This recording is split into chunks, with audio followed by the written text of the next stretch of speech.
recorded meeting, so I ask that you be courteous and polite.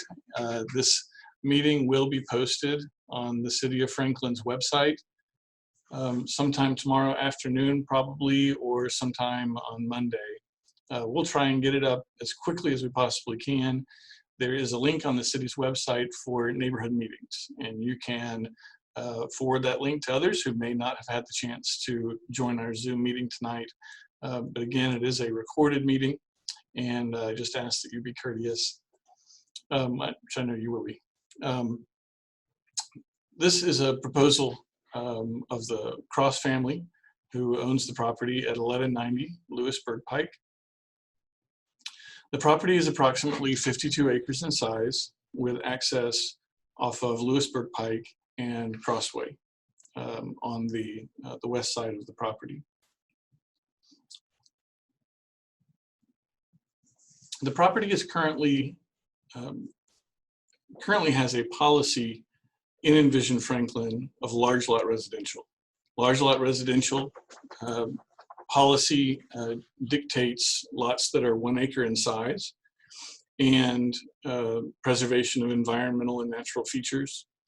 The policy in Envision Franklin was largely established in this area due to the lack of availability to sewer.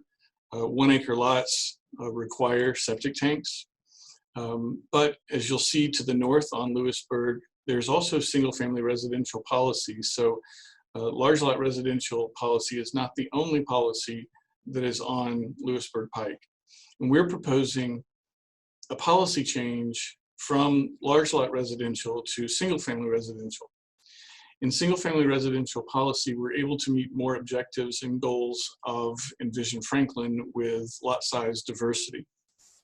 And I'll walk you through that a little bit more in just a minute as we talk about our master plan that we will be proposing.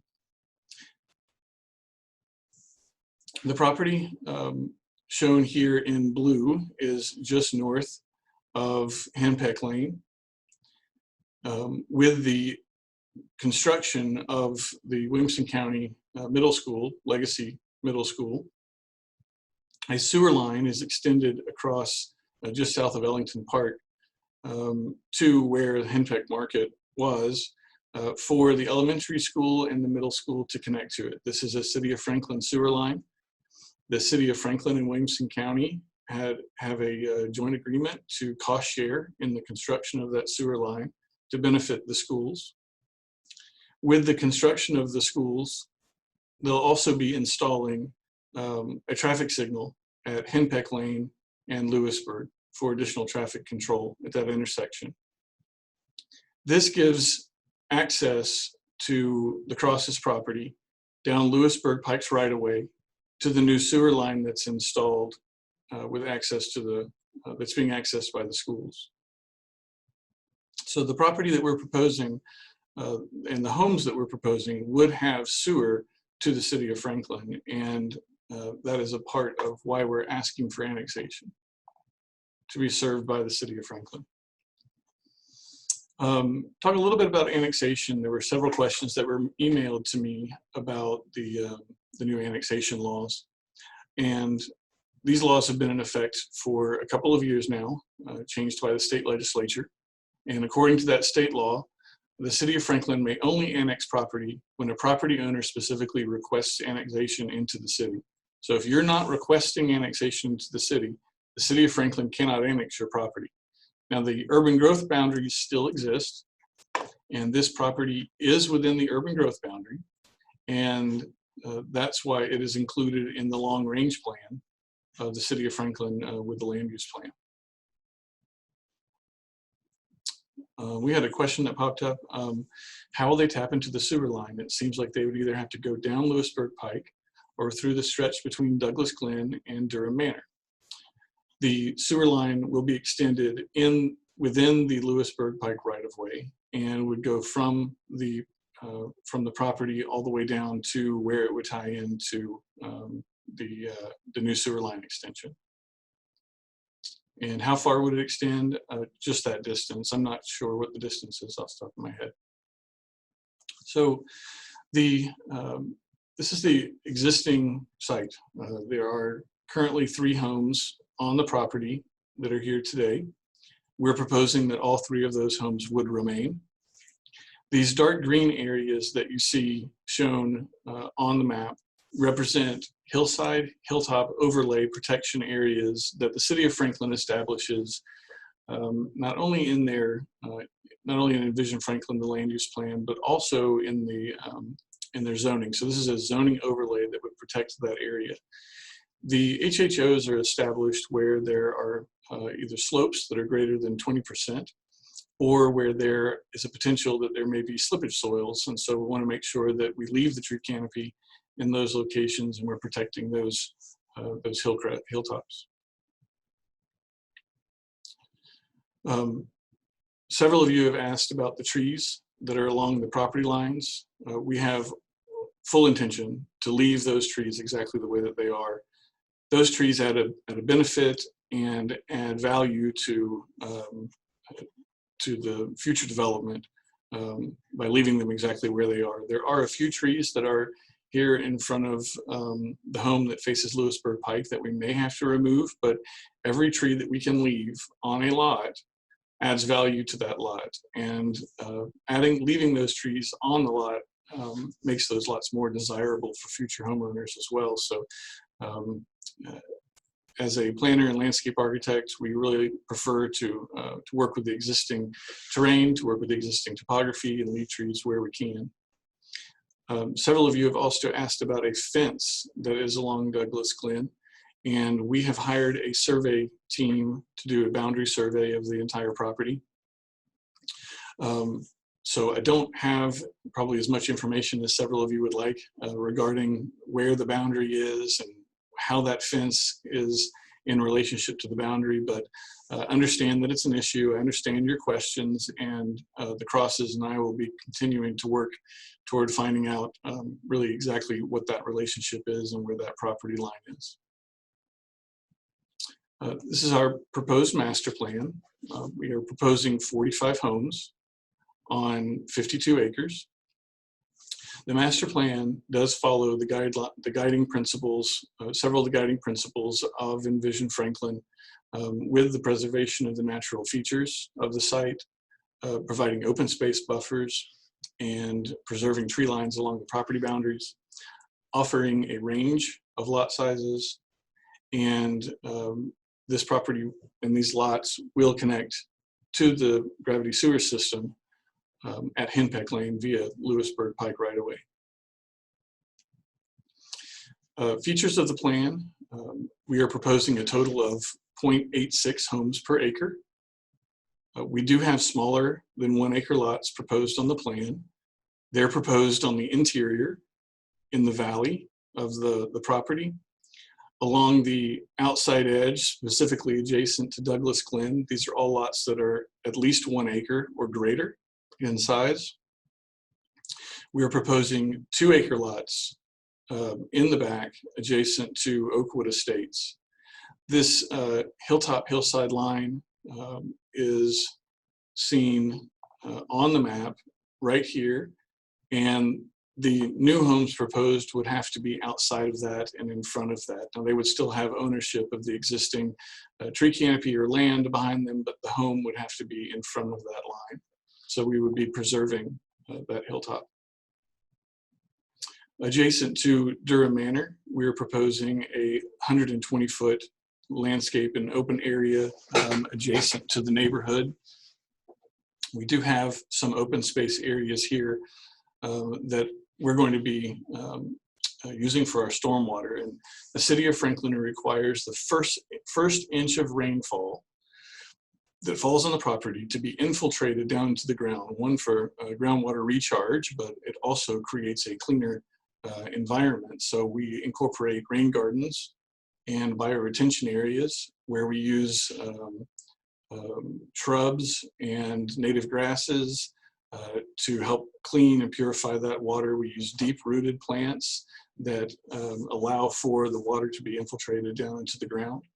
We will have, as a part of our stormwater, some detention areas to accommodate for rain and groundwater that's moving from off the site and these larger hill areas. So the stormwater in the city of Franklin is one of the most scrutinized elements of site planning. It's not only reviewed and approved by the city of Franklin, but reviewed by the state of Tennessee as well. And we will have to get permits from the state of Tennessee prior to grading once they review our stormwater measures and once those are in place.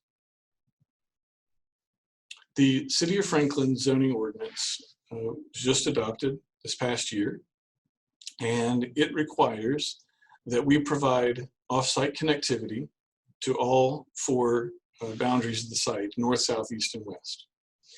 We are proposing a future connection to this property here along this property boundary, connection to Crossway Drive. We're proposing a future stub to the south and a connection to Lewisburg Pike. The connection to Crossway Drive will require approval by the Williamson County Highway Commission. And we, if the Envision Franklin plan is amended, would next be going to the Highway Commission to ask for approval to connect to Crossway Drive. To the south, again, we're stubbing to the property line, but not extending that any further south into property that's in Williamson County. So looking at our master plan, clearly Sullivan Farms and River Bluff have smaller lots and higher density. As you move south on Lewisburg, before you get to Berry Farms, the density is much lower. Oakwood Estates and Oakleaf have 330 homes on 435 acres, which is a density of 0.75 units per acre, homes per acre. Durham Manor is one of the lower densities at 0.58 homes per acre. Douglas Glen is at 0.8, and Windsor Park is 38 homes on 45 acres at 0.85 homes per acre. So in our master plan, even though we have smaller lots, we are focused on providing common area, common open space that would be owned and managed by the homeowners association, but results in generous buffers along our southern boundary, open space areas that can serve as passive recreation and gathering spaces for the neighbors and the community, and maintaining a total of 35% open space on the property. So instead of having a subdivision where the lots are spread out all over from property boundary to property boundary, we have concentrated open space in a meaningful way to preserve tree canopy, to preserve the hilltop, or to create buffers along our edges.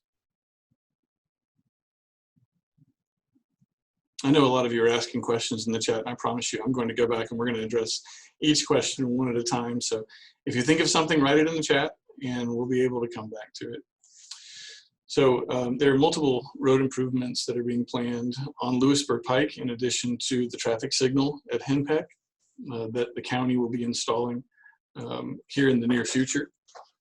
Over the course of the next few years, the city has allocated or has planned for $17 million expenditure to improve Lewisburg Pike. It's my understanding that this has not been funded, but it has been scheduled to start in the near future with design, but this would improve the intersection of Matcatcher and Lewisburg Pike and improve Lewisburg Pike from Donaldson Creek all the way to Matcatcher. Y'all may be familiar with the development known as Southbrook. Southbrook is adjacent to Stream Valley on Lewisburg Pike, was just recently annexed and approved by the city of Franklin. Southbrook is required to improve this intersection at Goose Creek and Lewisburg Pike for easier access to I-65. They'll be adding additional lanes for turn lanes and through lanes, and the total improvements are estimated just under $3 million for the upgrades to this intersection. Several of you have asked about the schools. I contacted Williamson County Schools yesterday, and they provided me with this information. Oakview Elementary School, when it starts the fall of 2020, will be at 69% capacity. Legacy Middle School, when it opens, will be at 44% capacity. And Independence High School, which was just improved, will have an 87% capacity. According to the Williamson County School student estimations, and this is their data, not mine, they estimate that 45 homes would generate 14 elementary school students, 9 middle school, and 7 high school students. All developments in Franklin contribute to growth, and there are significant fees that are paid to contribute to the infrastructure of the city. This development will be paying a total of about $1.6 million in fees to both the city and the county with building permits. That equates to approximately $36,900 per home that would go toward just fees. Those fees include Parkland, include Williamson County Schools, roadway impact fees, facility taxes that benefit fire, police, and parks, and a Williamson County privilege tax. So with that, again, you can hold your space bar down to ask a question if you have something you'd like to say, but I'm happy to go back and start addressing some of the chat comments, and I'll read the question out loud.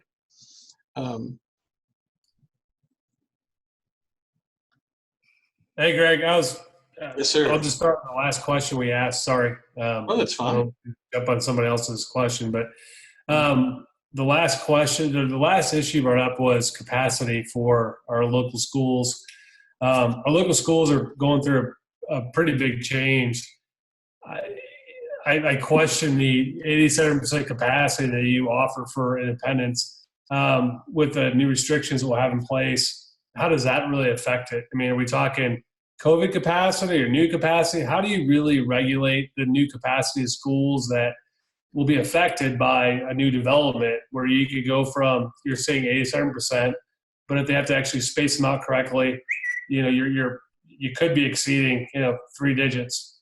So there are several questions that I just simply don't have the answer to, and that's really one of them. I have to leave it up to Williamson County Schools and how they're advising us at this point. So sorry, I don't have more information on what the schools are planning for.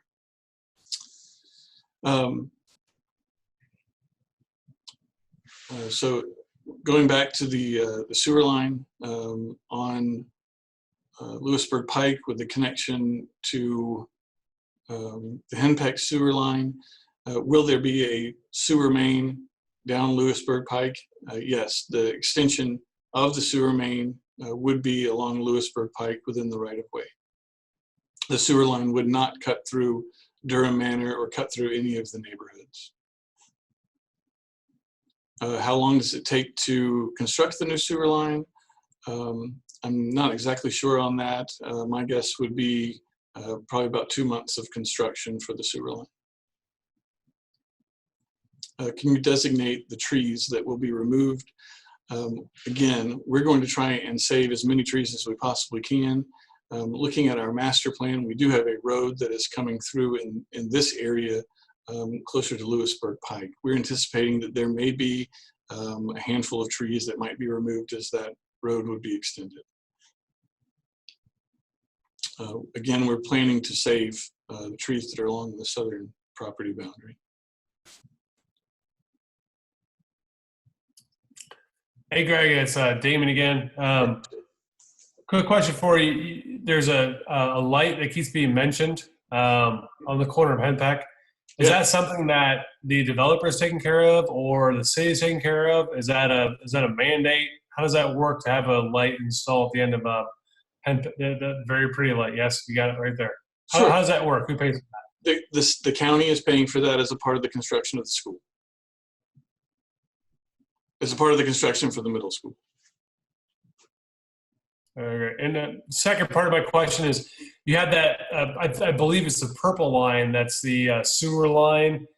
Is there any way for any resident from Durham Manor to be able to tap into that purple sewer line? And has there been thought to that, how that would work, or are we just kind of, it goes right by the subdivision?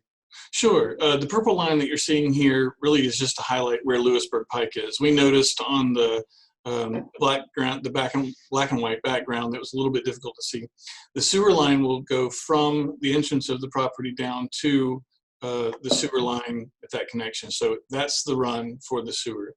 The city of Franklin has provided sewer outside of the city of Franklin city limits a number of times. More than not, you have to ask for annexation into the city of Franklin prior to being served with sewer.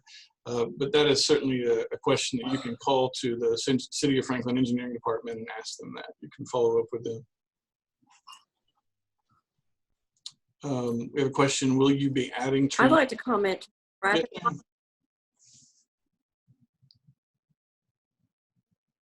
You may, if you just hold your space bar down, you should be able to talk. Yes, sorry. I would like to jump in with a comment about the traffic light. Okay. I have understood that that is in question because the budget for Williamson County has not yet been approved. It isn't approved until June 1, and that because the tax revenue has suffered from the COVID event, that the tax base isn't as, of course, large as it once was, and that light, for that reason, may be questioned. Okay, I'll have more information about that, but that's new to us, so we'll ask the City of Franklin Engineering Department, and we can even ask the county. But it was our understanding that that was part of the plan. If that's changed, then we'll find out. Thank you. Okay. Okay. Will we be adding trees on the property line? The City of Franklin has a significant tree planting requirement within our open space areas.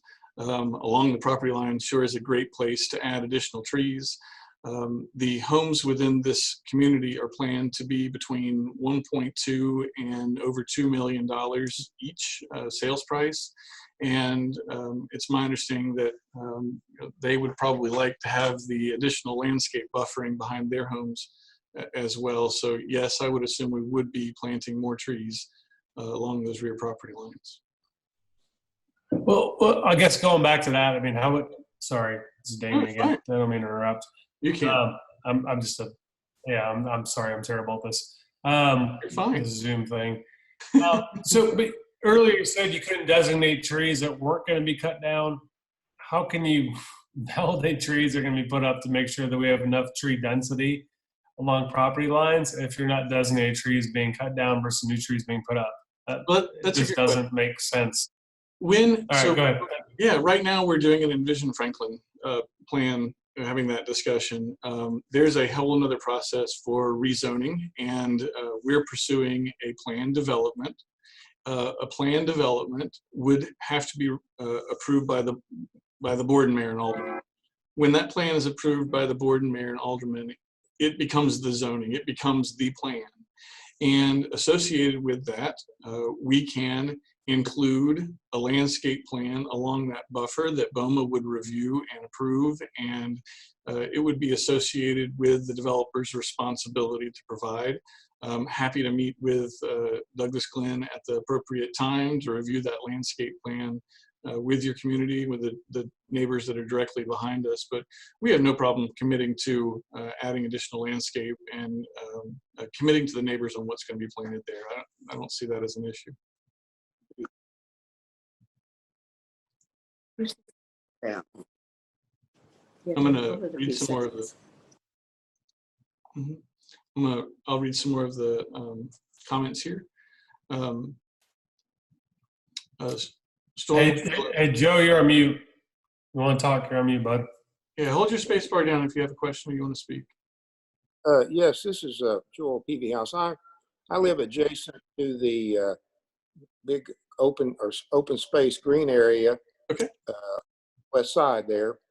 What types of activities are going to be allowed by the residents of Douglas of this new subdivision? And what are the means of access? You're going to cut trails or bike paths or We would pave it, prefer, or yeah, we would prefer not to have any kind of bike trails or walking trails or pedestrian activity in that open space. We would prefer for it just to be tree preservation. That's We the thing. prefer that too.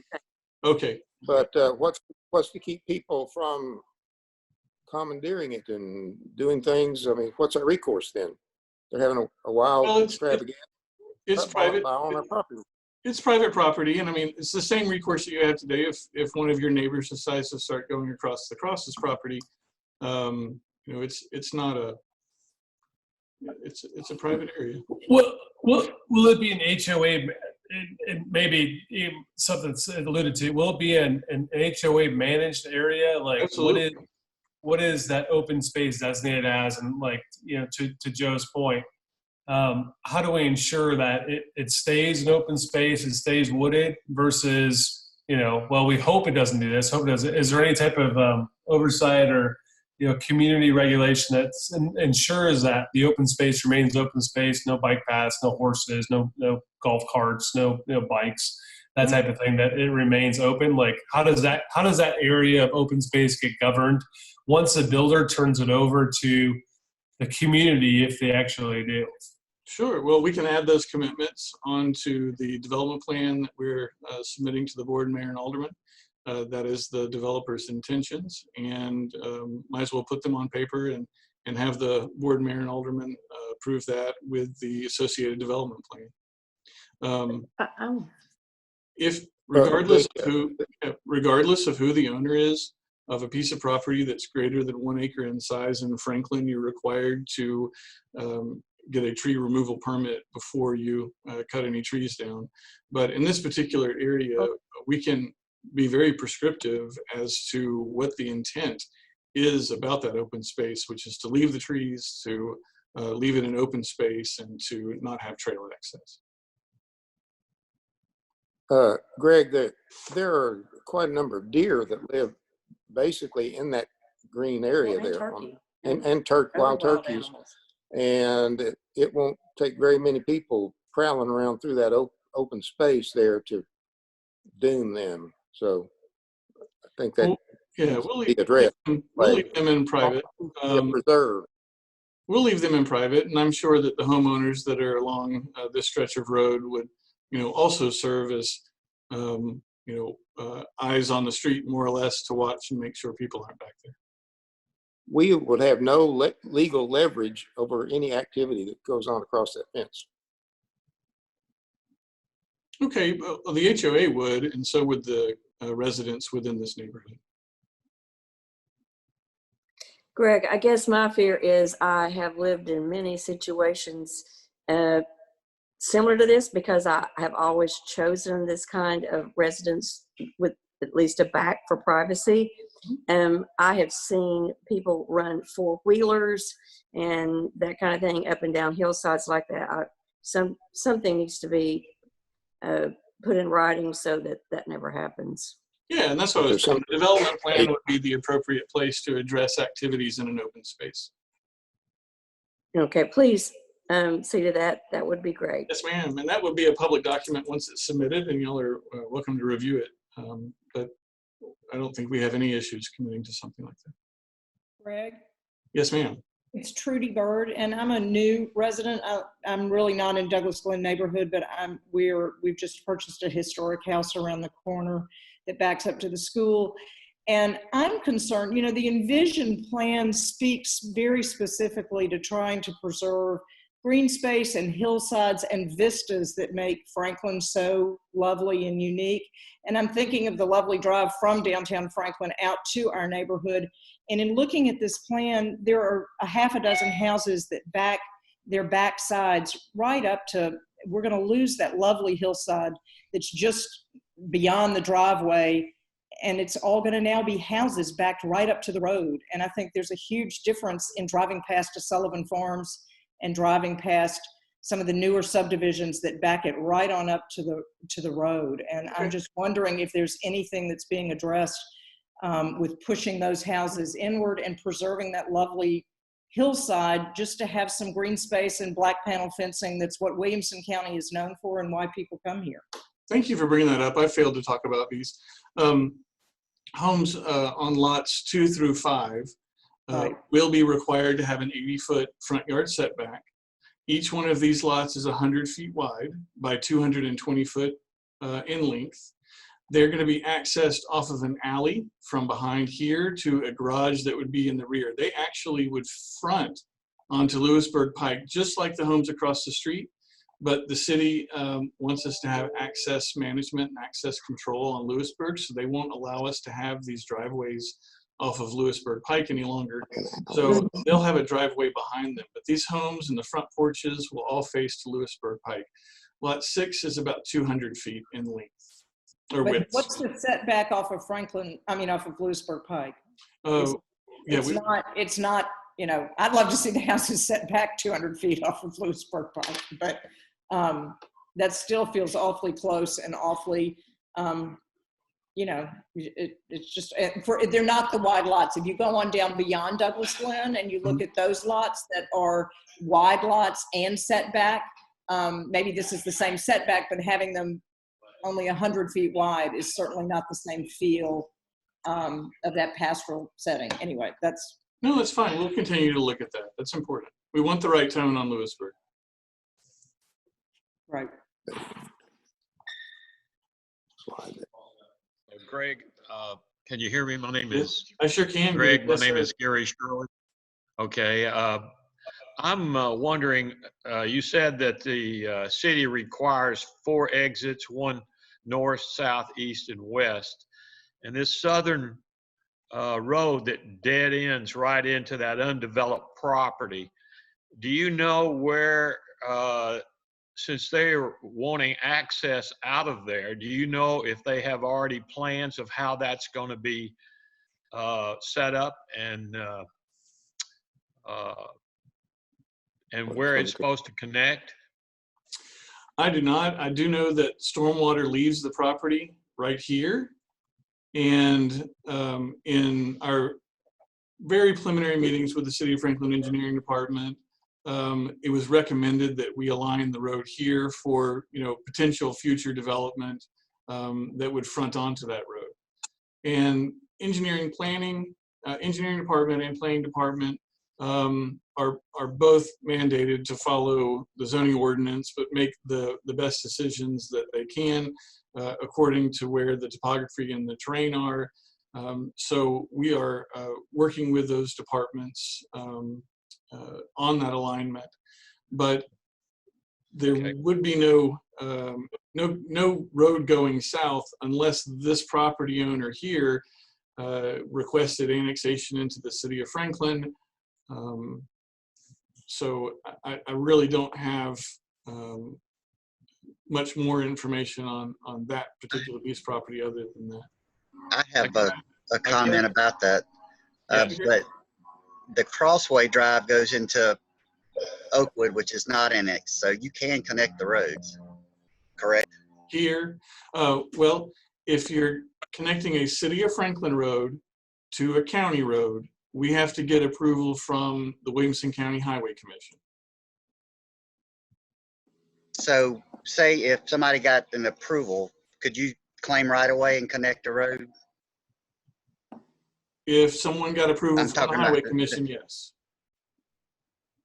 So you could take that southern stub and connect it to the St. James Drive with just claiming a right of way, is what I'm asking. And if the Highway Commission approved it, you could. Well, I guess, Greg, my concern is that we do have a road in Durham Manor that is dead ends. And if they were to connect it to that, our situation being in the county, having any additional traffic on Durham Manor would be would cause a lot of issues, since we just don't have the same lighting. We don't have the density, and we have a lot of people that come in to our subdivision to walk, and that would be a concern of ours. I think that's great. And we have several. If I could just, We have several aldermen and planning. Same with Douglas Glen. Yeah, we Greg, have. if I could just kind of interject here. This is Richard Stemple. Sure. Good, Rich. With the roads and the streets that you have here that are interconnecting to the adjacent lots. I know that's a design concept that the Envision Franklin has as a requirement, just as the large lot is a form requirement of the Envision Franklin, and for which you're asking for an amendment. So wouldn't it be just as easy to ask for an amendment to remove these stub outs for those street accesses into the adjacent neighborhoods or the adjacent lots? It has been done before. And I know that there's several aldermen and county commissioners that are in the meeting with us right now, hearing your comments. And, we certainly want to be good neighbors. At this point, this is a very conceptual master plan, which is where we are in the process. The conceptual master plan meets those specific connectivity requirements of extending the roads, but feel free to voice your opinion. I think the aldermen are very interested in hearing your opinion regarding connection and road stubs to property that's currently in the county. This is Diana Crawford. Can I speak on that? Yes, ma'am. Yeah, that's Stub Road into the Douglas Glen neighborhood. I would guess that 100% of the people on this call have a huge problem with it. First of all, as Mr. Shirley mentioned, our streets are narrow. They're not lighted. There's no sidewalks. They're super narrow. Sometimes two cars can't get by each other. It really should be, I highly recommend you reconsider that. You would calm a lot of concerns if you address that stub out road. Okay. There's many other things to talk about, but that is a very glaring issue, and it's permanent and forever. A lot of us can make it through the construction and the sewer line and the everything that's going to go on to develop this property, but that is a forever issue, and we have no leverage with the Williamson County Road Commission. You do, we don't. Thank you so much. And Michael, We would like to see that. We would like to see that a cul-de-sac right there where it would end instead of being a road to go through this undeveloped property. Okay. I have a question. What about blasting? I know that all these areas, like my own backyard, are limestone. All the people behind me and around me who have put in swimming pools have had to blast to get the pools even in.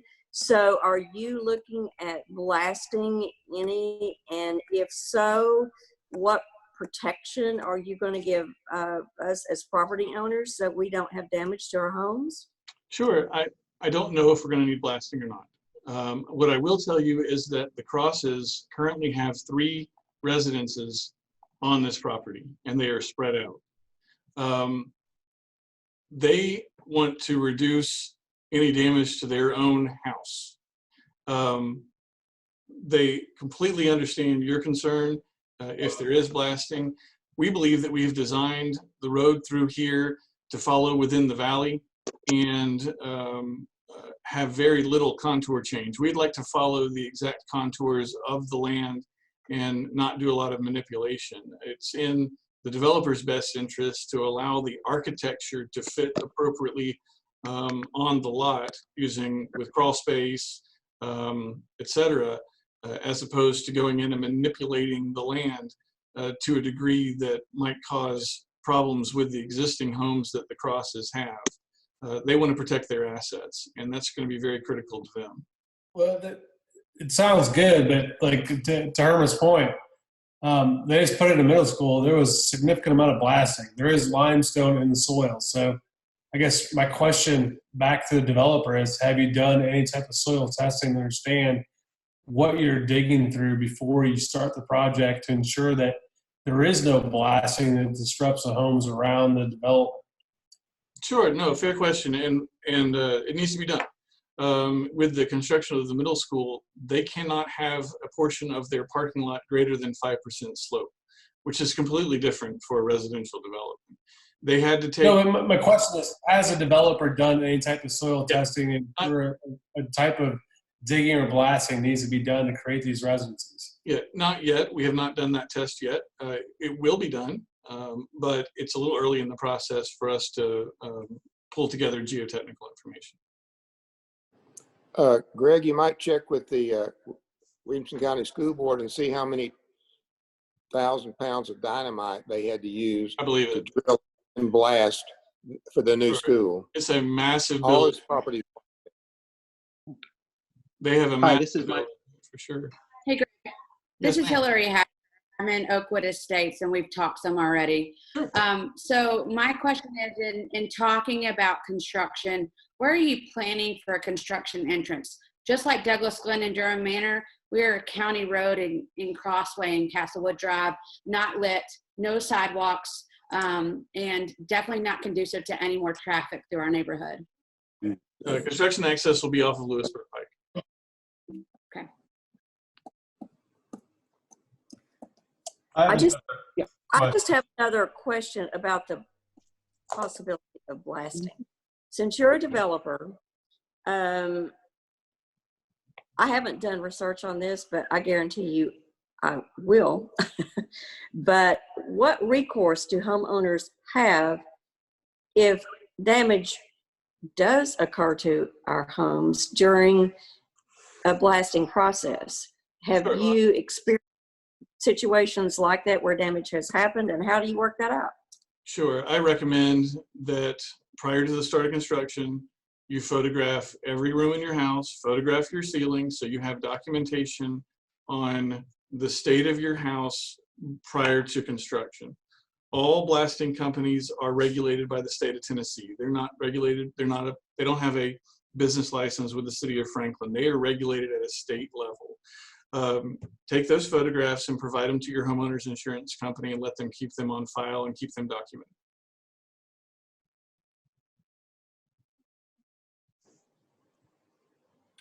Okay, I have a question about the construction along Lewisburg Pike. Okay. The road widening from Sullivan Farms up to Mac Hatcher. And then also the traffic light going in at Henpeck and Lewisburg. So there's three different things that are going to be happening here. That road widening project, the traffic light going in, and then your sewers. So that's a lot of disruption. I think the residents would like to see all of that happen at once, because the Lewisburg Pike is going to need to be widened all the way from Goose Creek Bypass or Berry Farms all the way up to Mac Hatcher. It's going to need to be done.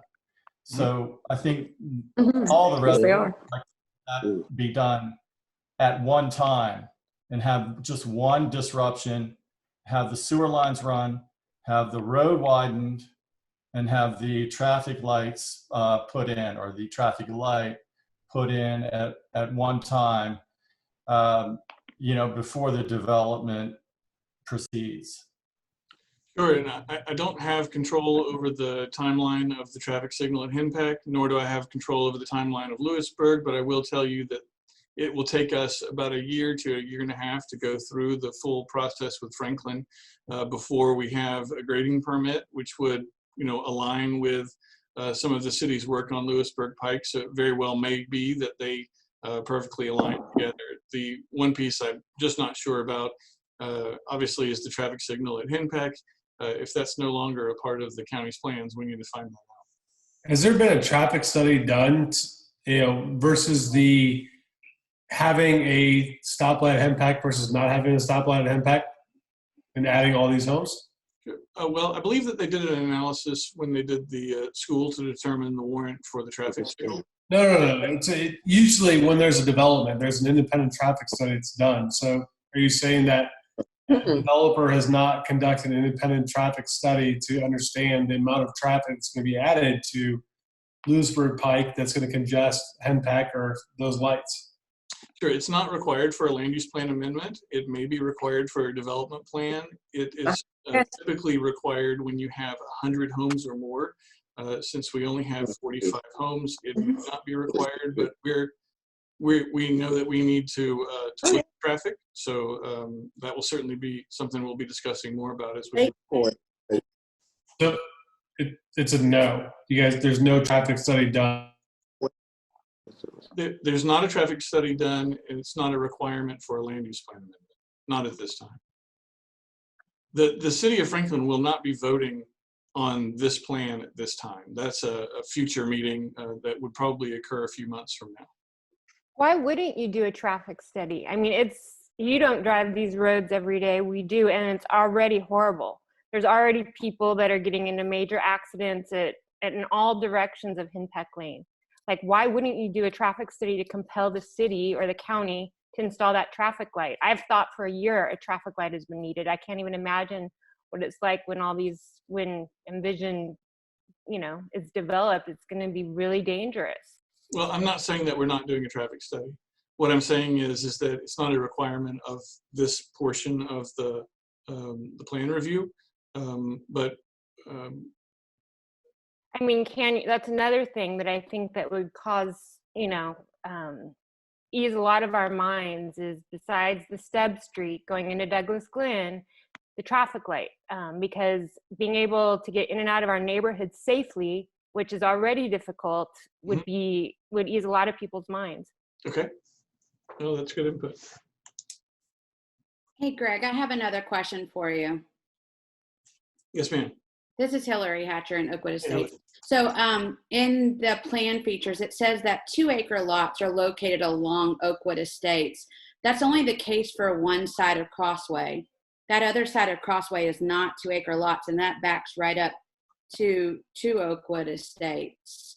Is that 2-acre lot plan gonna be carried over to the other side of the plan? Sure. Along this edge here, we have we have a 60-foot landscape buffer that we're going to be planting along the lot number 29. Okay, so it would not be a 2-acre lot in that particular location, correct? Okay. Can you also address the stormwater areas that are basically along the border of Durham Manor and Douglas Glen, why they are being located there? Obviously, they're being located there because they're the worst part of the development, and they create the most hazard for our properties having the stormwater. Why there? Sure. Right here is the ridge, and the ridge comes right back down through here. What that means is that right now, the stormwater is currently going that way and currently going this way and this way. So we're designing with the natural topography of the land. The stormwater goes right through here today. And so by putting our stormwater elements that we have shown in our plan in those particular locations, we're working with the natural topography. Greg, I have a comment back to the traffic light again. Yes, ma'am. Sorry. You're fine. You can see. No problem. You see how important that is, that many of us keep going back to that because we suffer from that daily. From not having a traffic signal here. From not having one. Okay. I may be wrong. I think maybe a traffic study has already been done or will be done. I think that has to be done in the before the light would be installed. I know the Williamson County Highway Commission, some of my neighbors and I went down there and presented a argument for the traffic light. We had photos of traffic backed up at Henpeck Lane. It's been pretty much a disaster, even with just the school that we have right now. Now we're going to have the additional day school. And I also understand that there is a over 700 home subdivision going in south of Paytonsville, that there's going to be a lot more traffic, and that's, I think, located near Spring Valley somewhere.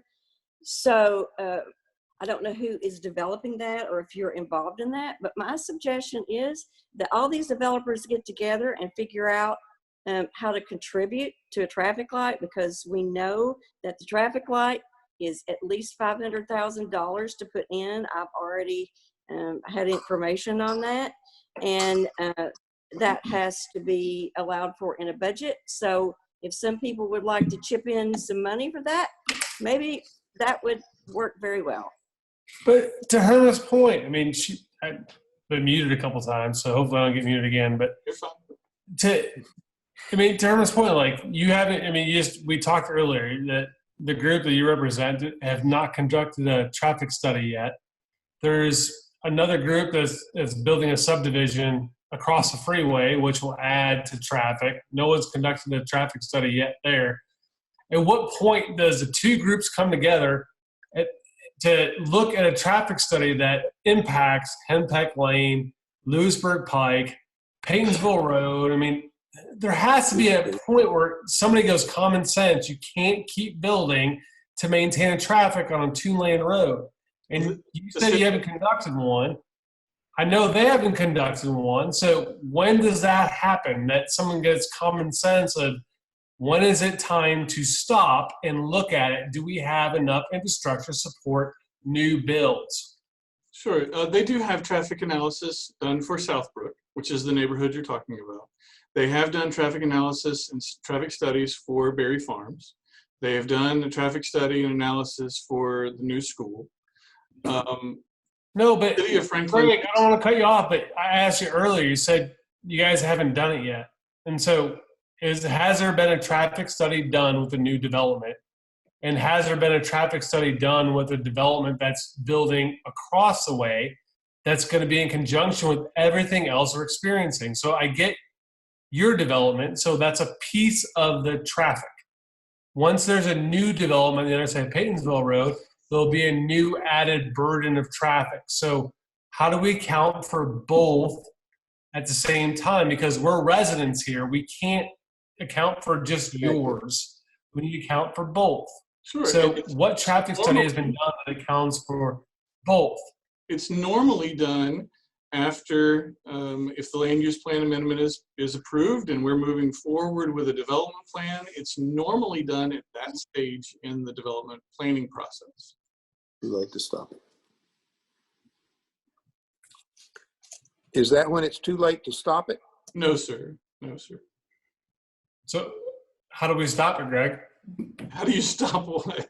Well, I mean, Joe just asked a great question. Is that too late to stop it? So how do we stop it when we figure out that, wow, you guys just built too many homes for no infrastructure? You said it's not too late to stop it, so how do we stop it? You just said we can stop it, so how do we do it? I think we vote different people into the government to have a say-so in it if they don't do it. It'd be too late. Yeah, Greg's got an answer. I think he does. Homes. There is a planning process, and we're following the planning process. The city of Franklin takes traffic infrastructure very seriously, to the point where they have, I'm going to mute somebody that's reverbing, sorry. But the city of Franklin takes traffic very, very seriously, to the point that they have a third-party traffic engineer that the developer is required to hire that analyzes and reviews the traffic studies. Whatever requirements come out of those traffic studies, the developer is obligated and required to do. I understand that, but Excuse me, Greg, I wanted to ask a question. You said that traffic studies were not required. Is that, but now you're saying that they are? I'm confused. Can you clarify that, please? Yes, I've tried to explain. This is a multi-step process with the city of Franklin. Our first request is a land use plan amendment. With our first request of land use plan amendment, the traffic study is not required. Our second step will be to request a rezoning of the property to planned development, that is when traffic studies are typically required. Political donations have been made. Greg, Yes, a point here though, we in Durham Manor, we are not in the city of Franklin. And Lewisburg Pike does not belong to the city of Franklin. Lewisburg Pike is a federal or state highway. And Henpeck Lane is Williamson County. So the city of the state of Tennessee has apparently communicated that they have no objections if a traffic light goes in there, but that Williamson County is going to have to pay for that.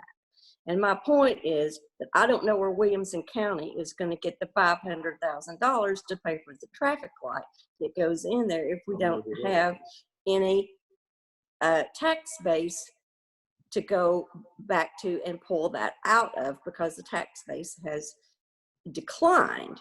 So back to my point again, I appreciate the city of Franklin's oversight, and they do a good job in a lot of places, but I'm not sure that they're the ones that are going to be calling the shots as far as the traffic light goes.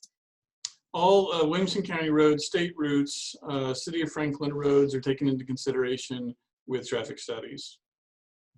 Greg, what is your relationship to the developers of this project? I'm a consultant, planning consultant. Okay, and how many developers are involved in this project? Is there one? Are there 10? Are there?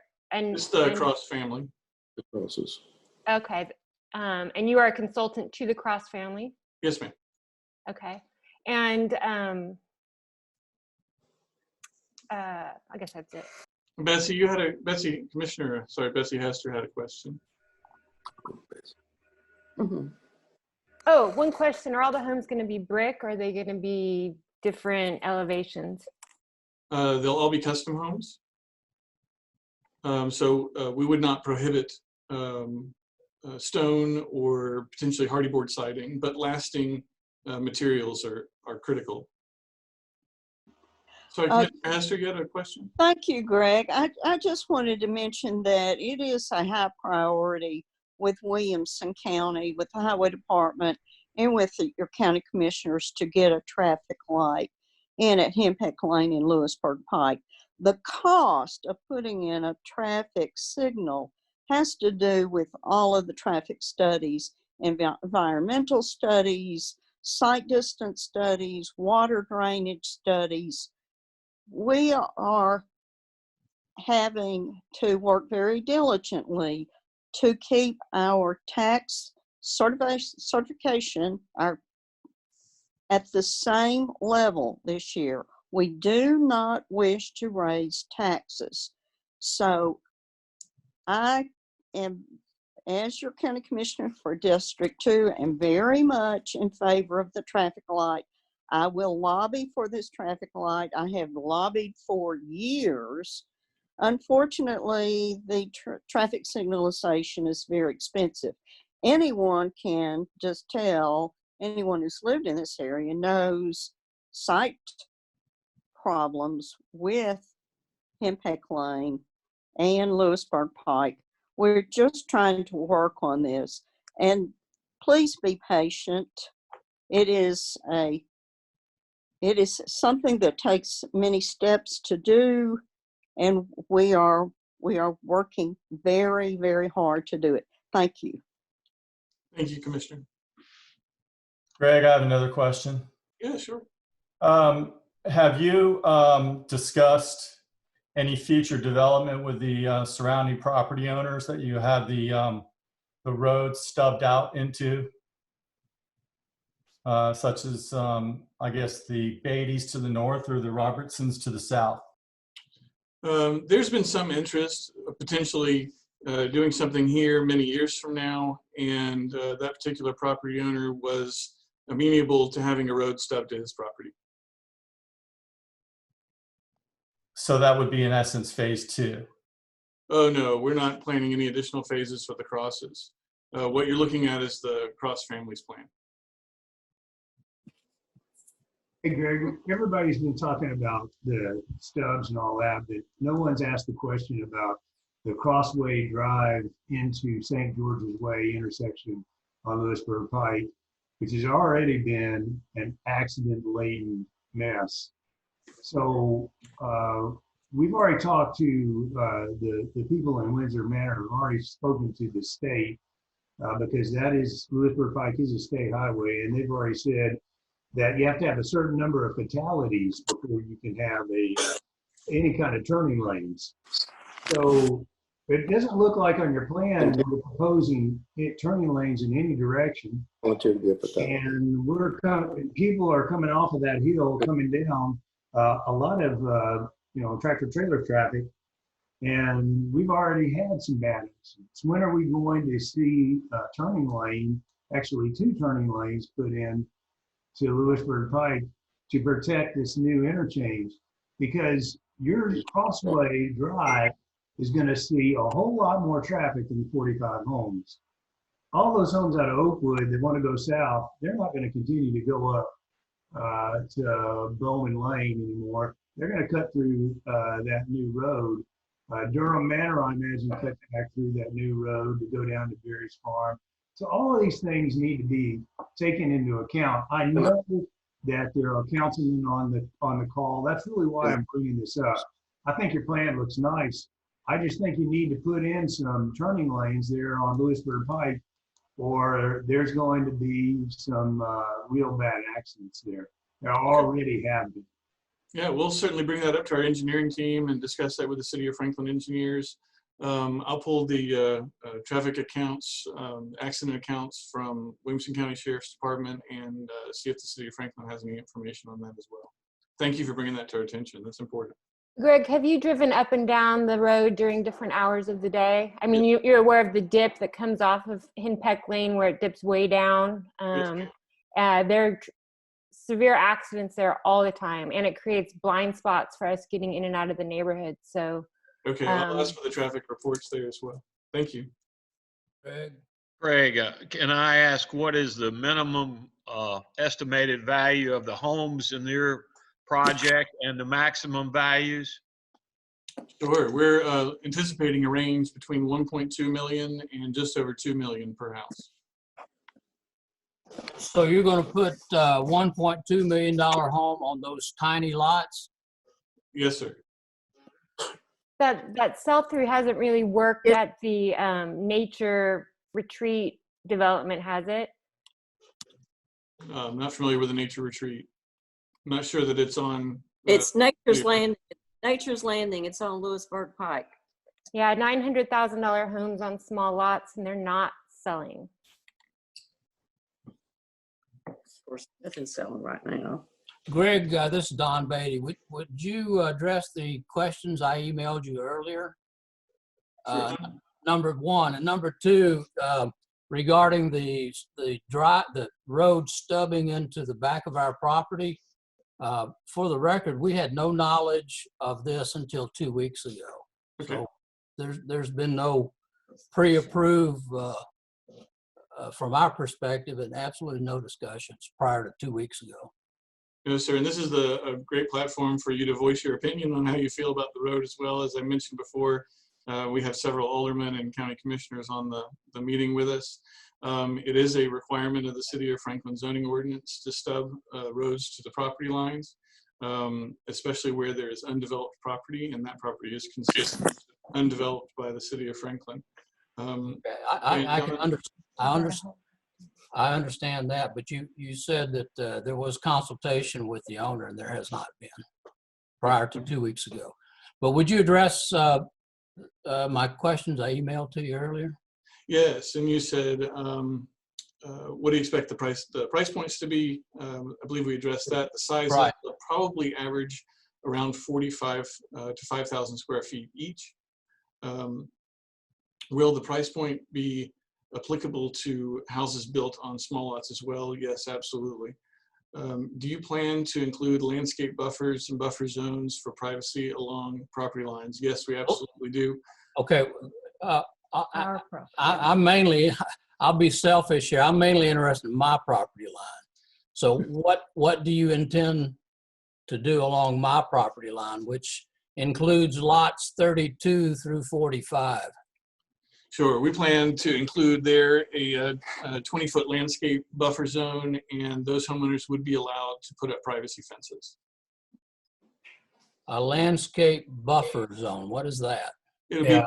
be Along what planted. Don's saying is, I asked earlier, like, are you designating trees you're going to keep? I mean, it's pretty easy to figure out from the onset what trees you're keeping. Can you tag those, and can you associate those from what you're keeping versus what you're not keeping? It should be a pretty easy thing if you're doing a landscape development plan. Yeah, right here, we're gonna have a road that's coming through, and those trees would be removed. Yes, tagging the trees is a good idea. My husband's working on a 15-acre development in Belmead right now, and they bring the landscape people through, and they literally put tags on trees that need to be kept, Right. taking out invasive species, and that's done well in advance, so you know exactly what you're working with. And I'm sure there's certain kinds of trees that cannot be removed legally. Correct. But Diane, on my property, there are no trees along that property line. Right, and planting new trees will take 20 or 30 years before they get to, full size. So planting trees is not very helpful to, protecting privacy and whatnot. How Yeah, about I don't mean to be insensitive to hedging? Don Beatty at all, because I mean, I feel his pain, but This is 32. I really love the fact that if you guys are going to develop the land, that you guys decide which trees you're cutting down and which trees you're not cutting down, and tag those accordingly. So we have a good understanding what trees are remaining. And that should be a very basic exercise that any developer does. And that's typically done with the development plan. Again, this is a conceptual master plan that we use to discuss with the Planning Commission regarding the land use plan amendment. We absolutely will be doing that with the development plan. Don, I'm happy to meet with you and talk with you about a landscape plan that we can include with the development plan. I would like to do that. And that's done with our next step. Okay, will you address Hi, everyone. I wanted to say something real quick. I'm not Several of those communities. I'm gonna let Don finish his question. What about the stormwater runoff? The two properties, our property and our next door neighbor to the north. All that water runs down into the area 35, 30, 34, 37, 38, 39. Correct. So how does that water get to your stormwater storage to the south property line? Sure, we'll have a swale on the back of the property that will come down to this open space. We'll probably have an inlet right here in the road, and then we'll have a stormwater pipe that takes it back to the stormwater area. Okay. And what about the timetable of actual construction? Will it be in phases? Yes, it'll be in phases. The Crosses would like to start development from Lewisburg Pike along the front. We would anticipate approximately 15 homes per year in maybe 3 phases. It could potentially be in 2 phases, so that decision has not been made at this point.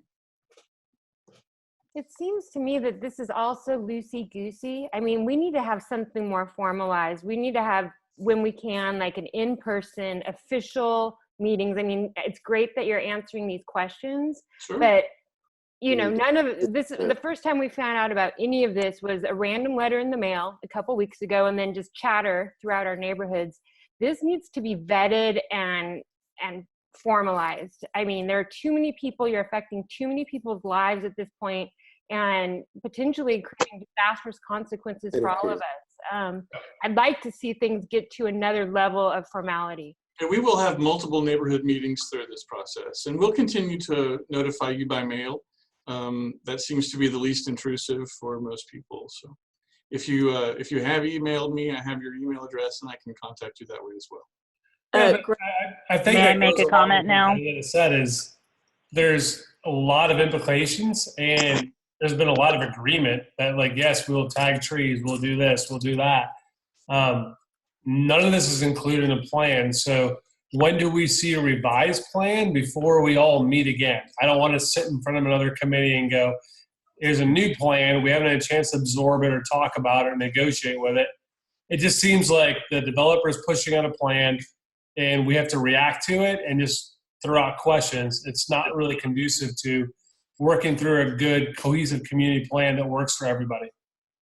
Okay, well, my client does want to be a good neighbor, to be honest. Ma'am, there was, I believe you had a question. Go ahead. I have a question. Yes, ma'am.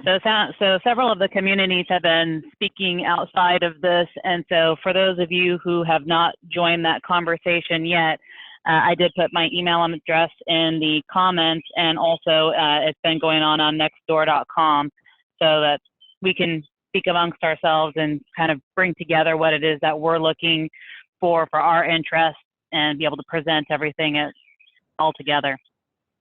Greg, I have a question about the storm water that's going to be drained behind lots 22 and 23 into your stormwater reservoir there. Sure. Where is that water in the stormwater reservoir going to drain? Is it going to drain into the back of Durham Manor? There's a natural channel that goes down through this property just like that. It's how the water leaves the property today. That's not Durham Manor. That you're showing me is not Durham Manor. That's privately owned property. Is that in agreement with the landowner that you could do that? As long as we're following the pattern of the existing normal water channel, it's appropriate. Have you been able to gain access to that water channel to see if it's sufficient in size, or Yes. to their point, is it private property that belongs to someone else? Yes. Divert water to another property without notifying an owner? It's how the natural water course is today. That's normal policy. No, Is not natural the- water course is where natural water goes, not That's right. from where development goes. I am shocked that you haven't been able to talk to the gentleman who, Mr. Robertson, Alan Robertson, who owns that property, that he's not been at least informed that water is going to be draining on his property. It's draining on the property today, so we're not changing the pattern of the water. Oh, but it's going to change with all the homes. The volume is going to change. Change the volume of the water, Greg. Didn't you say you would have a swell and then a pipe that would be channeling it in that direction, or is that something else? Well, the stormwater system is not 100% designed right now. Again, this is a conceptual master plan, but we will be addressing our stormwater requirements alongside that boundary as the natural flow of water is. Okay, I'm just going to the comments you made earlier about having a swell behind the houses and then a pipe that goes underneath, and I don't know if that's draining into the stormwater, which eventually will drain into that piece of land, but it seems like you're actually channeling more water than what is naturally happening right now, if that's the plan. Right. But Well, city and state regulations say that we cannot increase the volume of the rate at which water leaves the property. And okay, so you'll need to have a study done on that Absolutely. property, and it's highly scrutinized. Yes, stormwater is highly scrutinized. well, as you can appreciate, up in Nashville, all of the new development that's happening up there and is flooding neighborhoods because it has not been properly addressed and is leaving people with muddy wastelands of their homes. I mean, this needs to not happen here. That's what I want to ask you. That's what I want to ask you about. My house is backed up to this new storm drain. I'm in Douglas Glen, and I need to know what that means. Is there going to be standing water that sits back there all the time or half the time? And what guarantees do I have that that's not going to run over into my backyard? Because like Diane was saying, I mean, you hear on the news all the time that new developments didn't have flooding, and then there's new properties that are built on and their whole backyards, they can't even drive down their streets. So I'm pretty nervous about that being in my backyard, basically. These stormwater areas are for water quality. They capture the first 1 inch of water. Per City of Franklin regulation, they're not allowed to hold water for more than 24 hours. So they're not mosquito areas, they're not bug areas. They simply allow for the water to be to clean, for the solids to settle out before they leave the property. So what kind of guarantee, you know, we were talking earlier about the blasting and you were talking about taking pictures. What kind of guarantee do we have that when our backyards start to flood, what are you going to do about it, or who's going to be responsible for that? All of the stormwater elements of the property are bonded for 1 year for maintenance for the city to inspect that they're functioning properly. So the city Right, will hold, but the city will hold bonds. maintenance is, bonding for maintenance is different than liability to homeowners that have flooding. That would require a lawsuit, basically, to pursue any action if the homes get flooded or the backyards get flooded or sewage or anything of that nature. Hey, Greg, has an ecological study been done yet? And can you share that with the group? We do not have an ecological study done, no, sir. Isn't that one of the things you probably should do if you're going to build development this size? We will do the appropriate studies necessary for development prior to grading. No, but I understand that. But I mean, would you not agree that an ecological study based on water runoff and everything else we've mentioned so far is a wise idea to do? And if the builder is thinking about doing a, what is that, a 50 home development, 40 home development, is it a wise thing to do an ecological study? Most banks, and I would say 99% of them, would require a phase 1 environmental analysis prior to any financing. So that's pretty typical. It's pretty normal to have to prepare a report regarding the environmental state of the property. So you're saying that the builder has actually purchased all this land without have done an ecological study?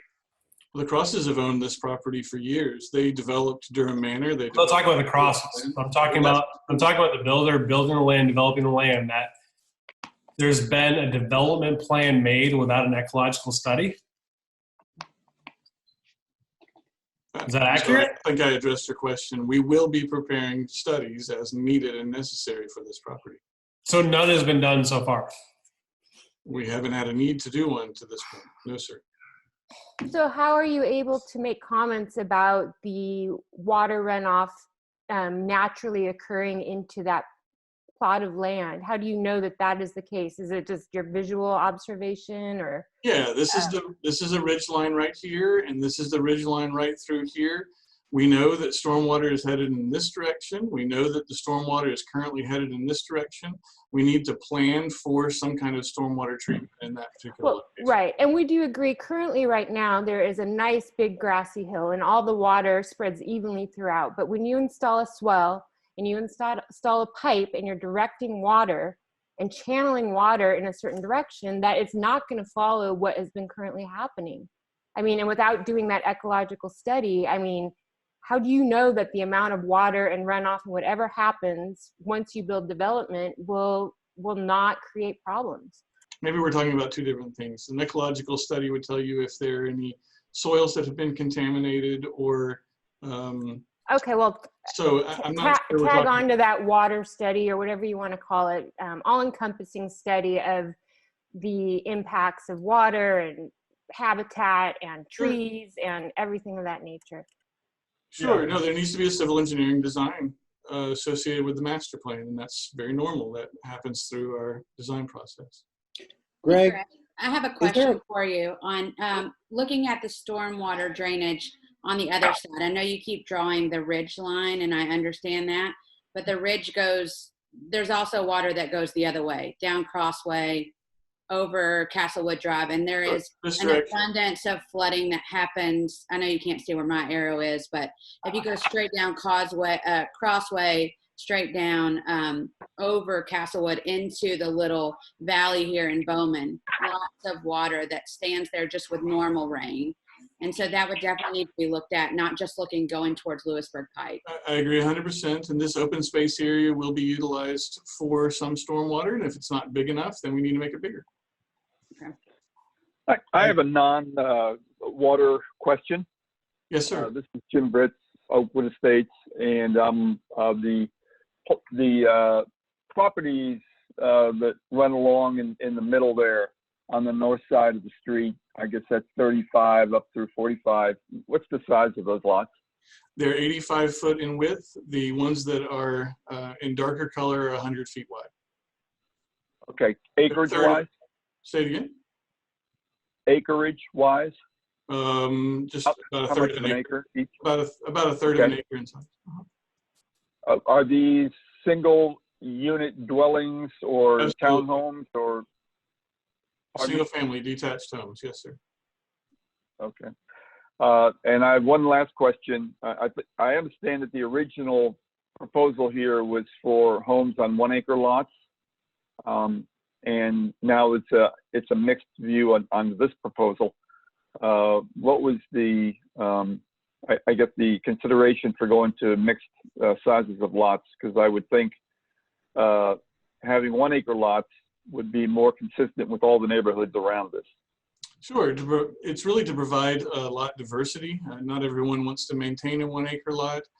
We are maintaining the same homes per acre generally as the adjacent neighborhoods and of that 1.86. So but what we're doing instead of the adjacent neighborhoods is providing 35% open space. So keeping a lot more open space in common area. All right. Thank you very much. You're welcome. Greg, on top of that, I'm trying to understand. I understand lot diversity. That's one factor in the Envision plan. What about all the other factors in this plan, and why are those not being addressed? It seems like it would be important to address all the factors that the people who put into that plan really decided to work on. Okay, I believe I addressed those. If there's something specific I need to comment more on, tell me and I'll elaborate. So wasn't there a rationale why that commission came up with the acre lots more than just sewage? I mean, there seems to people had it wasn't just every spot. There seems to be there's a lot of different factors in that Envision plan, and you're only speaking to two: lot diversity and sewer.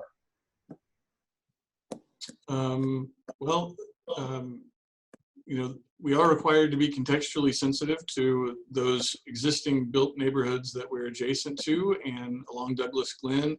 Lots 11, 12, 13, and 17 are all greater than 1 acre in size. And again, we're transitioning on the backside here, not only with expanses of open space, but also 2 acre lots.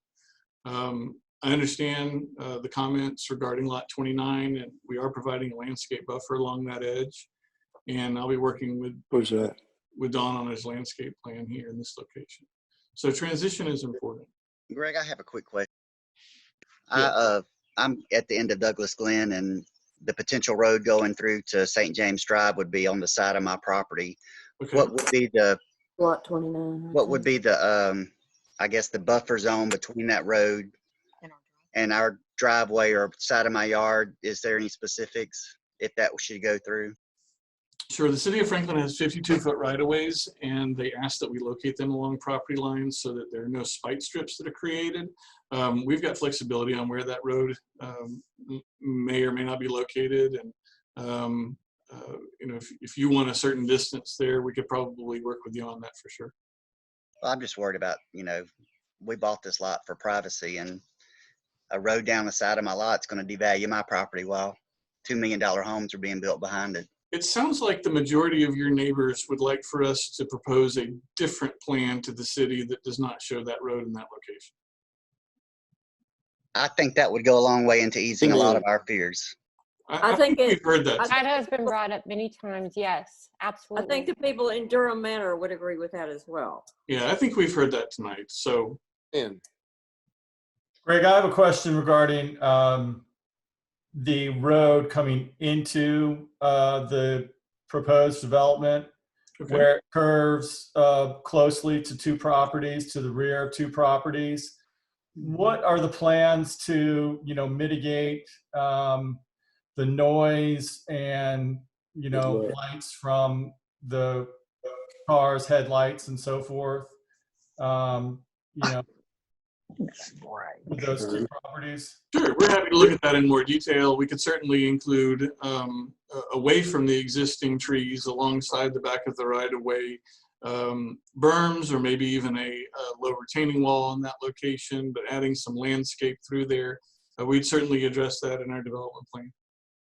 And what's the buffer that you have there? Because I see down at Durham Manor, you've got quite a bit more buffer, and then it's sure, it's 60 feet. 60 feet. Mm-hmm. Yes, sir. And that's 60 feet from the lot line, not from the fence line. From the lot line to the right-of-way? 60 feet is not very much. That's me walking to my kitchen right now. That is just not sufficient. And I'm not affected by that. I'm worried about my neighbors. Sure, the required landscape buffer is 25 feet. I know there's a minimum requirement, but 60 feet is not sufficient. That is not fair to these people. It's just not right. They don't care. No, we're listening. I'm hearing you. I think that's just why it would be, I think that's why it would be great to just kind of move towards formalizing these meetings a little bit more. I mean, these community kind of sessions are great, but we really need to get into documented specifics because I guess, we don't have this recording. I guess we could go online and access it on the website, but it just kind of formalized meetings as you move forward would be really helpful. Okay. Greg, this is Harma Peavyhouse again. Isn't there a formal public hearing to be held on June the 25th? Yes, that's the Planning Commission meeting. Sure, it's a public hearing. The Planning Commission meeting. And the format of that, from what I understand, is that no questions are allowed to be answered at that time.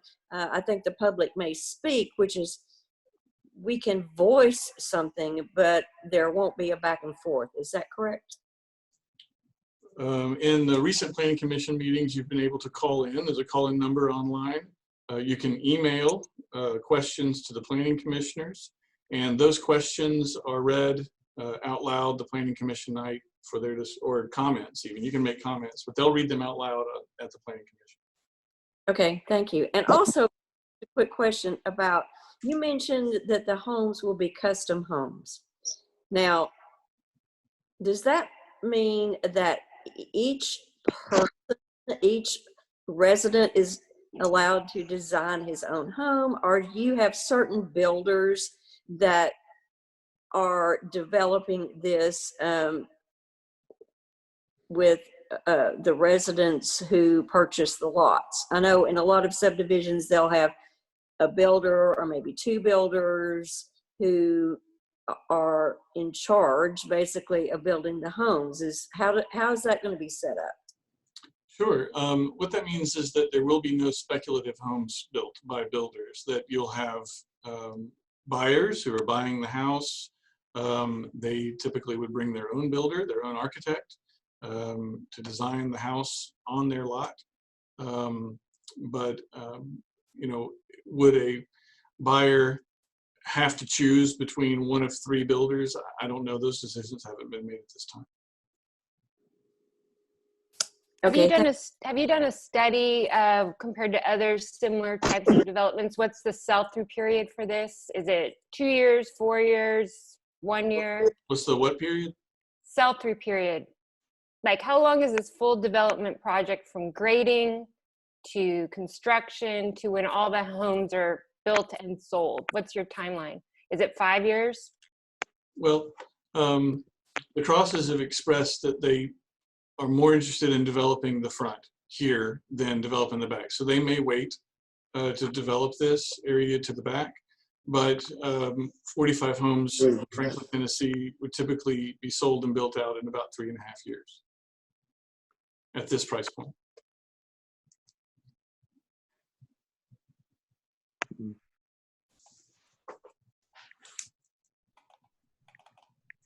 Okay, so I have another question, Greg. So we talked mostly about the the development and the impacts that would have. Kind of touching on your last comment about the development of this project, wanting to develop the front half. That's the most, I think that's the prettiest part of the property, the rolling hills that, everybody sees as they're driving up and down Lewisburg Pike. And, that would just be a shame to see that go away. And that's what we see looking out our back door, the beautiful rolling hills. But, the Crosses have every right to develop their property, and, we don't hold that against them. They have their right.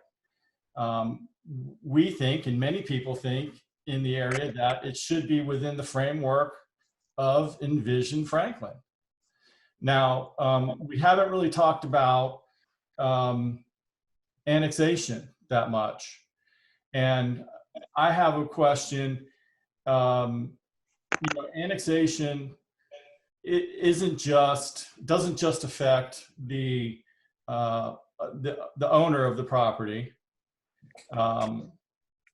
It affects the community, the surrounding community, and it affects the residents and the taxpayers of the municipality that takes over that property, because the municipality has to promise certain services to that new territory, like fire, sewer, police, and whatever. We'll be in the city. Yeah, so I'm asking this. There's a provision in the Tennessee Code that allows the city to bring annexations up to a vote to the residents of Franklin, and it's Tennessee Code annotated 651-105B. And I want to know if the aldermen would entertain that and bring annexations like this and all future annexations up for votes.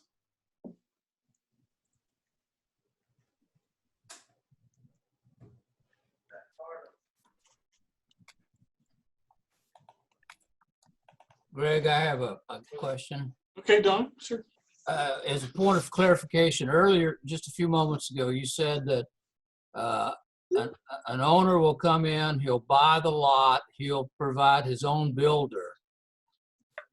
What's the standard? How do you control what type of house they build, the size? Could I buy lot 36 and put a trailer on it? No, sir. There will be architectural review control in this neighborhood, likely by the Cross family, but they will have architectural guidelines that the homes will have to be built to, for sure. Minimum home sizes, restrictions on materials. And who controls that? The Cross family? They would. Okay.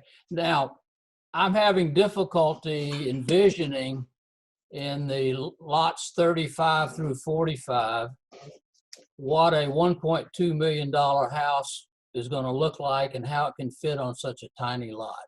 Could you expand on that? I can.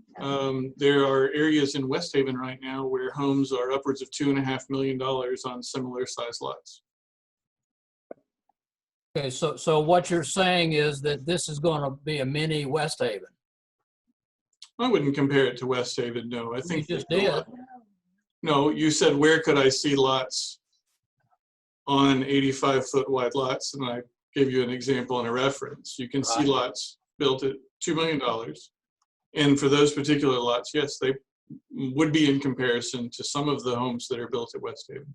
But West Haven's all this 5 miles. West Haven's 5 miles plus out, correct? Sure, I'm not sure of the relevance. Well, when you look at an appraisal value, you can't go 5 miles out. This isn't agricultural. So if you're going to compare it to a West Haven community, you can't go 5 mile plus out. I think we were talking about how a house would physically fit on the lot. Well, no, we're talking about house size. We're talking about value. And when you're saying this would be very comparable to West Haven, we can't 5.5 miles plus out compare our community to West Haven. So that's not a comparison. I was just answering Don's question about where he could find a lot where a house is built on it of the similar size. Right, but I'm not. When you look at it from a value standpoint, which most homeowners look at it from a value standpoint, there's nothing you can compare it to. This is a very unique circumstance which you are creating. Sure, it'll be so. special. By going 5.5 miles out, you cannot do that. That's not something that a bank will do. You cannot loan on it. You cannot sell on it. You compare it to nothing. So you can't compare it to West Haven. That's an unfair comparison, and it's unfair to the homeowners that are sitting here on the phone. I think we're talking We about. might as well go to Nashville then. We can go to Bill Meade and say, yeah, there's lots in Bill Meade that are similar, but that's not a fair comparison. I think we're talking about two different things, to be honest. I don't think so. Are there any other questions? questions? Same thing. Greg, the study, the impact of the animals. You said you haven't done an ecological study, and I don't know if that's the proper terminology to reference protection of animals, but what have you done thus far about the protection of animals? I mean, after the middle school was built on Henpeck, the animals just started moving in. And if they're going to be displaced again, isn't there some sort of conservation society that needs to be consulted? I mean, I would really like to speak with people from, if Franklin has a conservation society to protect animals. Well, you'll notice that our plan is within the areas that are agricultural field. A lot of the tree canopy that you see to the back is all being preserved.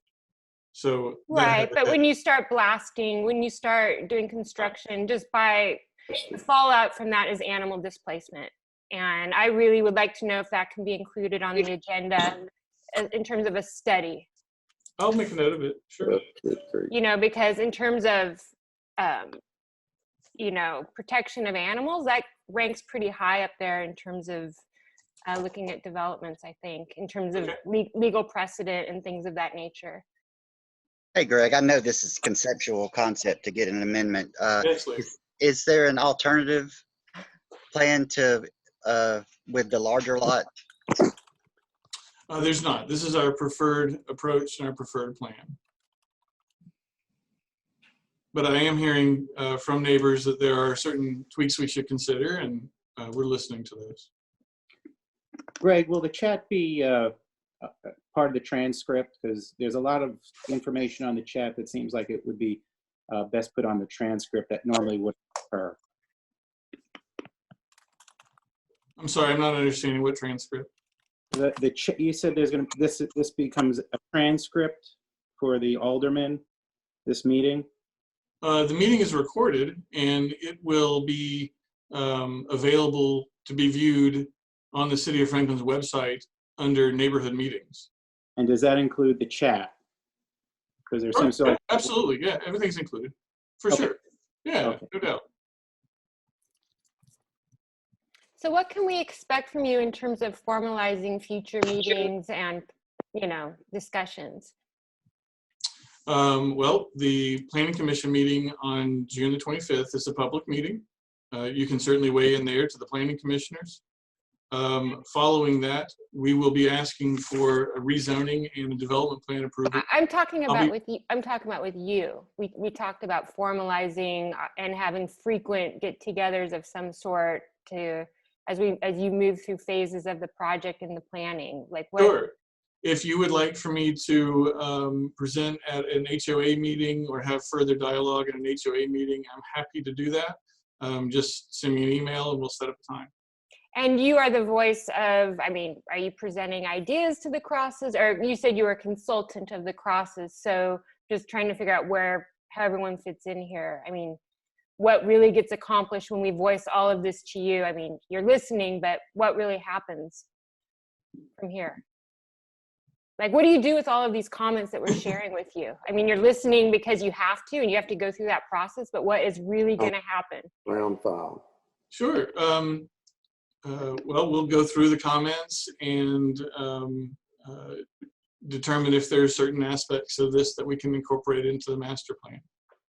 So I'm happy to take a step back, look at the plan again, sit down with Jim Cross and the Cross family, discuss the comments that we've heard tonight. Happy to present to the different neighborhood associations and continue the conversation. So I just want to be clear. So you keep mentioning the Cross family. So who's the developer? They are. The Cross family is a developer. They're building. Yes. They're the builders. Oh, I'm not sure who the home builder is going to be. Okay, so they're developing the land. So they're putting in the infrastructure, doing. So this plan that you have in front of us is all the Cross family. They've developed all this. Yes. Wasn't thought through. I think it's pretty well thought. To the question I was just asked. So we've asked a lot of questions. Is there a response period? You're going to answer the questions that we've asked, or is just we have to handle this at the next meeting that pops up? Or is there going to be something where you go, yeah, you've asked a lot of great questions. We're going to address them. We're going to provide you answers. I assume you're taking notes. Like, is there anything coming out of this, or is just an opportunity for the 50 of us to vent? Anything actionable coming out of this? I have the same concern. I have the same concern. I just think we need someone that's representing us a bit more. I mean, collectively, we're providing great comments and feedback, but no one is really collectively representing all of our interests. And it seems like that might be a good idea for all of these neighborhoods. That's up to you. Greg, am I correct that Amy Cross is an attorney who specializes, well, one of her specialties is real estate law? And did you say that they had developed Durham Manor as well? Is that correct? Yes. Is that yes on both questions? I believe that's, yes, I believe it's true. All right, Greg, so going back to the question, is there going to be an answer period to this? Like, we've raised a lot of concerns. Is there going to be a period where you're going to actually address the questions that we've had, or how's that going to work? Is it an email? Is it a text blast? Is it at the next meeting? All the questions everybody asks, like via chat and via what we voiced, when do those questions get answered and addressed? Sure, I'll address some of those questions at the Planning Commission meeting that we heard these comments from the neighbors, and we plan to address these as we move forward with the development plan. That's in the future. We talked to you about traffic, we talked about landscape. All of those things are in the future with the next stage of planning. That does include additional neighborhood meetings. Happy to continue the discussion with your individual neighborhoods. The meeting and the discussion on June the 25th is in regard to Envision Franklin and the Planning Commission's consideration for a policy other than the large lot residential. This is a longer process than just a month. You mentioned everything's in the you mentioned future. Everything's in the future. Like it can't occur in the past and it can't occur in the present, since we just asked the questions. What my question is we going to get answers prior to the meeting, or do we have to show up to the meeting to get the answers to all the questions we just asked? I don't know. Do I have your email address? Sure, I'll give it to you. I'll post it via chat. I mean, or we can set up a website where you can post this to. I mean, we've all got notification. I'm just asking for the answers to the questions that we've asked you throughout the entire meeting. Can we have the answers prior to you meeting with the Planning Commission? Or do we have to show up there to get our answers? I'm happy to provide answers to the questions, whatever you want me to provide answers to prior to the meeting. I'd like you to be specific as to which questions you want me to answer. And you can email those to me. And I'm happy to give you my... Greg, we just went over them for an hour and a half together. I'm not quite sure which questions you're unclear on. An hour and a half of questions. Did you not write down one of them? Were there not questions that I didn't answer? There are plenty. Okay, some of those questions I don't have the answers to yet. Those are the ones, Greg, that we're looking for answers on before we show up at the Planning Commission.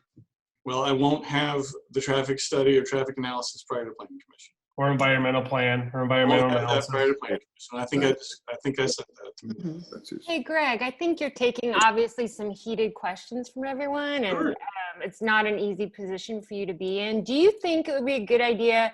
I'm sure the Crosses are represented by legal counsel in this real estate transaction, as they should be. Do you think it would be a good idea for all of us to consider maybe having one person represent our interests, whether it be from a legal or just a practical perspective? You know, what would you think of that idea? I'm happy to answer your questions one-on-one. No, I'm talking about having a lawyer represent our interests here. It's up to you.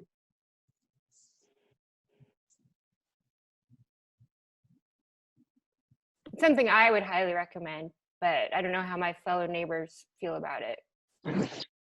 It seems the obvious thing that needs to be done, not in a contentious manner, but just from a practical perspective. Not because things are being fought, but we just need to, have a very streamlined process here. Greg, quick question. Sure. Can you email the addresses of everyone that has attended this Zoom meeting to all of the participants? I don't know that I have all the participants' email addresses. I have some, but the City of Franklin Planning Department provided us with the mailing list, and I'm happy to send it to you, Don. Okay, that would be a start, I guess. Well, the city of Franklin missed some people because there were people in my neighbors on one side in particular, Damien being one, didn't get this notice. So I had to provide it to them. So Thank you for doing that. Appreciate it. Hey, Yeah. Greg, I don't understand. We don't live in the city of Franklin. We're outside city limits. It's probably something I missed, but why do you keep referencing the city of Franklin as it relates to our neighborhoods? It's by mailing address only. Sure, but you are in the City of Franklin's urban growth boundary, and they do have access to your mailing addresses and your names through their GIS system.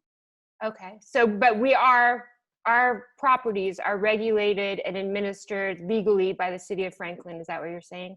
No, you're in the county. So Okay, so you're dealing with the county then as well on all these matters. we're dealing with the City of Franklin with the annexation request.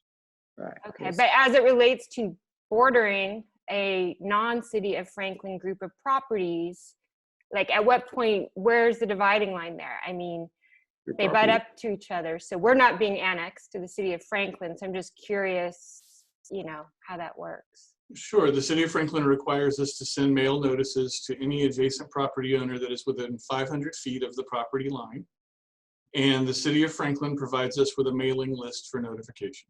Right, but a lot of the things we're talking about with regards to this development goes well beyond 500 feet. The impact of most of this development goes for thousands and thousands of feet. So I'm just curious, since we're butt up against each other, how that works. It just doesn't seem, something just seems wrong there, that you're just working with the city of Franklin. Of course, they're going to give you whatever you want because we're not part of the city. Oh, we're following their requirement for notifying people within 500 feet. Okay. Hey, Diane, I talked to the county mayor's office, and since we're in the urban growth development plan, they really don't have much to control over it. The city of Franklin's in more control than they are. Yeah, and I'm saying this is not a threat, but I personally am probably going to secure an attorney on this matter, and I hope everyone does on this call, and we can do it as a group or individually, but we need some help because we're relying on everything you're saying, Greg, and bits and pieces conversations we have with the county and the city and whatnot, but we really don't know if everything you're saying is accurate. No offense, but we just need some help here. Like, seriously. I second that. So who is this talking? Because who is getting the attorney? This is Diana Crawford. Okay, Diana, thank you. I live on St. James Drive, and I am not as affected by most people are. I live in the inner part of Douglas Glen, so I'm not affected, but it's still okay. unjust.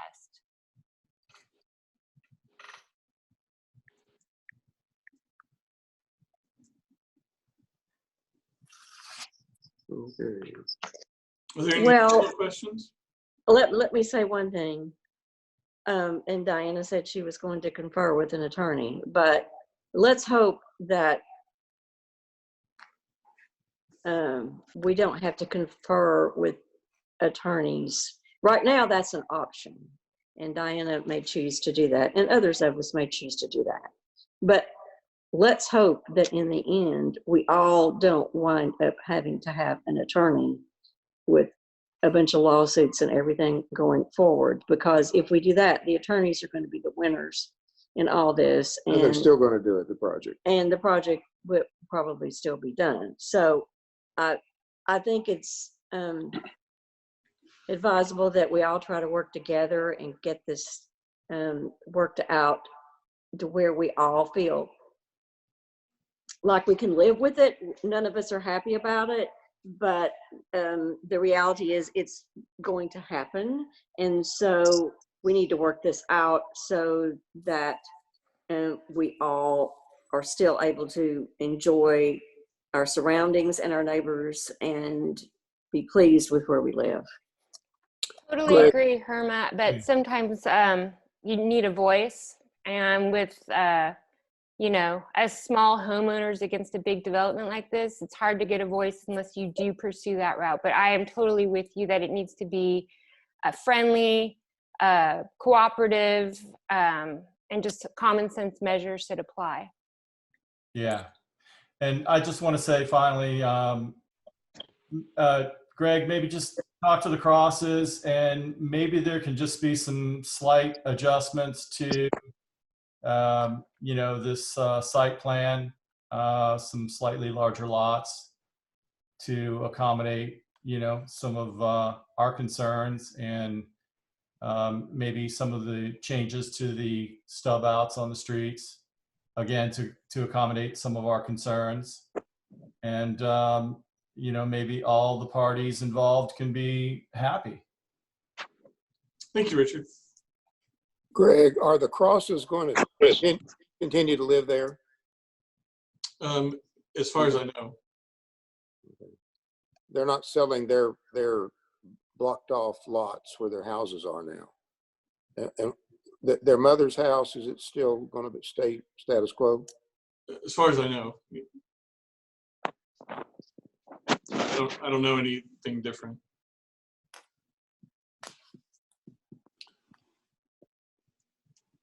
So Greg, so let me get this straight. This is a two-step process. The first step being getting annexed, and then the second step having Franklin change the zoning expectations from large lot to single family for reasons that they should do that, which aren't clear to me, but you're going to be giving them a rationale for why your plan is better for Franklin and better than the large lot residential, correct?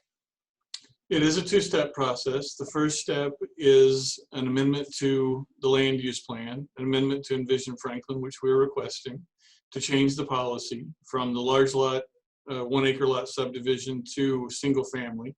The second step is a submittal for rezoning and a development plan, which would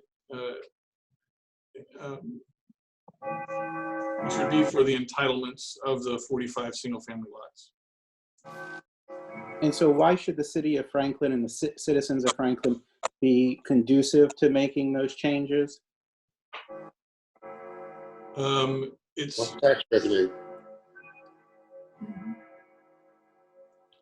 Because they are looking for, in the city of Franklin, more clustered design approach with less infrastructure that would have to be maintained over time. Again, I believe that our is compatible. You can record it.